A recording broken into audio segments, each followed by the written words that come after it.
Hello dear students, now we are going to study chapter 3, that is private, public and global enterprises of business studies class 11th. So in our last chapter, that is chapter 2, we have studied forms of business organizations. That are three forms: private sector enterprises, public sector enterprises and joint sector enterprises. We have studied different form of private sector enterprises, that are sole proprietorship, joint Hindu family business, partnership, cooperative society and joint stock company. So last chapter was concerned about private sector or enterprises, and in this chapter we will study about public sector organizations. Let's recall the introduction. Private sector organizations are those organizations which are owned, controlled and managed by private individuals. The main objectives of introducing these type of organizations is to earn profit. So examples of private organizations are Mahindra and Mahindra, Samsung, LG, etc. Now public sector organizations are those organizations which are owned, managed and controlled by state or central government. The main objective of establishing these organizations is to provide services. Yes, these are established for service motive. Besides these, we will also study in this chapter about global enterprises. Global enterprises, you know about global enterprises. You have studied much about these enterprises in your previous classes. That MNCs, multinational companies. These are organizations which operate their business in more than one countries. Now we will also study about joint venture in this chapter, that when two companies join hands together to operate their business and form single enterprise, these are called joint venture, like Dassault Reliance Aerospace Limited, KRAS, etc. You can see the chart on your screen about forms of business enterprises which we have learnt in chapter 2, public sector, private sector and joint enterprises. Now we will study the role of private sector and public sector in Indian economy.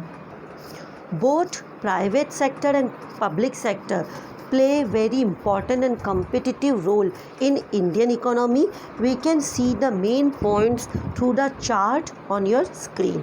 Now see, public sector generally provides public goods, and private sector's main motive to earn profit, which is very necessary to bring efficiency.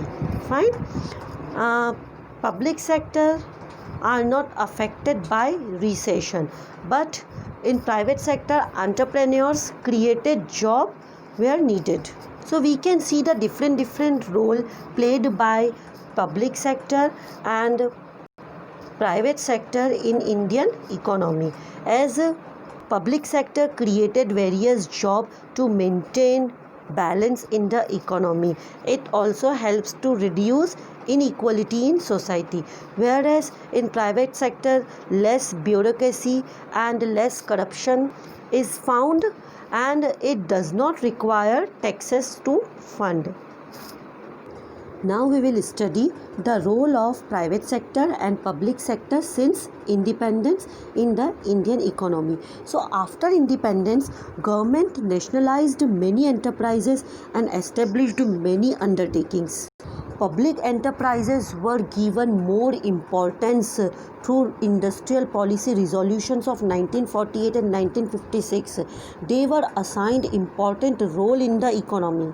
But private sectors were restricted by several limitations of licensing, limitation of expansion. So the consequences were totally inversed.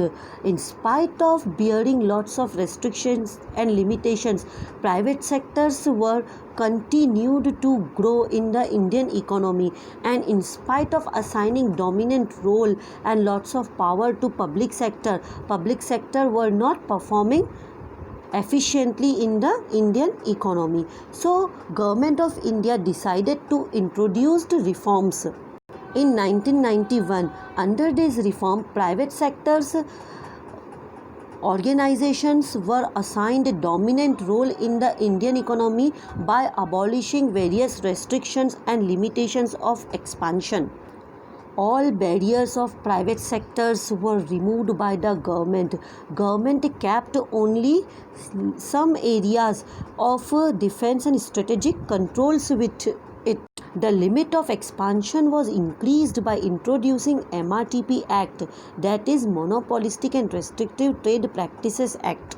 So what was the outcome of all these transformations?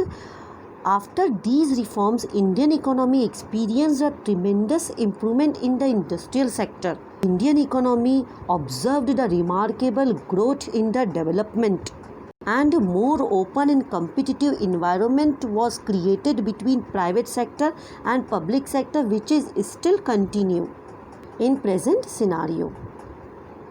Now we will study types and forms of public sector enterprises. So public sector enterprises are categorized into three forms, that is departmental undertakings, statutory corporations, government companies.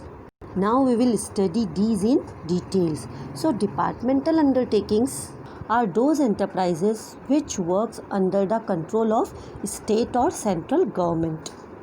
The best example of departmental undertakings are railways, defense, communication services, postage and telegraph, broadcasting, etc. So department undertaking is one which is the oldest and traditional form of public enterprises. It is managed by government officials as it has no separate existence other than government departments. It acts under the control of concerned Ministry of Departments, who is accountable or answerable to the government through Parliament. That means its accountability is fixed by Parliament, and its fund is granted by the government budget, and all activities are performed by it or are an integral part of government functioning. These type of enterprises are suitable for public utility services and strategic industries. Now let's see the features of departmental undertaking. So formation of enterprises of department undertaking are by central or state government, and they are attached to particular ministry. As these department undertakings have no separate legal entity because they are the part of government only. These are managed and controlled by concerned ministry. Like railway departments are managed and controlled by railway ministry, and army, navy and air force work under defense ministry, etc. These are financed by passing annual budgets. Some other features are revenue of these department undertaking is deposited in the treasury of government. Employees working under department undertakings are called civil servants. They are recruited and appointed by the rules of civil servants, and they are accountable to the concerned ministry. Now we will see some merits and demerits of department undertakings. Like merits are easy formation, effective control, optimum utilization of fund, accountability, public revenue, secrecy. So let's see first the merits of department undertakings. So number one is easy formation, as it's very easy to form departmental undertaking, as no registration is required because it is a part of government only. Now number two, effective control. The control of department undertaking is very effective as it works under central and state government. Number three, optimum utilization of funds, as funds are properly utilized because these are sanctioned through annual budgets, and proper accounting and audit control are exercised for financial matters. Fourth one is accountability, as full accountability is exercised because they are answerable in the parliament, as they are under direct control of parliament for their performances. Number 5 is public revenue. So the revenue of departmental undertaking is deposited in the treasury of government, which help to increase the government revenue.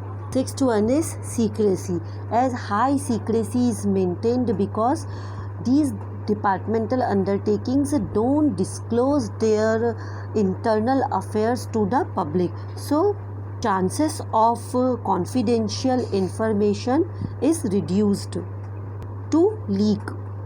In spite of having lots of merits, department undertakings are not free from certain drawbacks. So let's see the demerits of departmental undertakings. As it works under strict parliamentary control and interference of ministers, top officials are not free to take their own decisions regarding any matters of their departments, which reduce the flexibility and efficiency.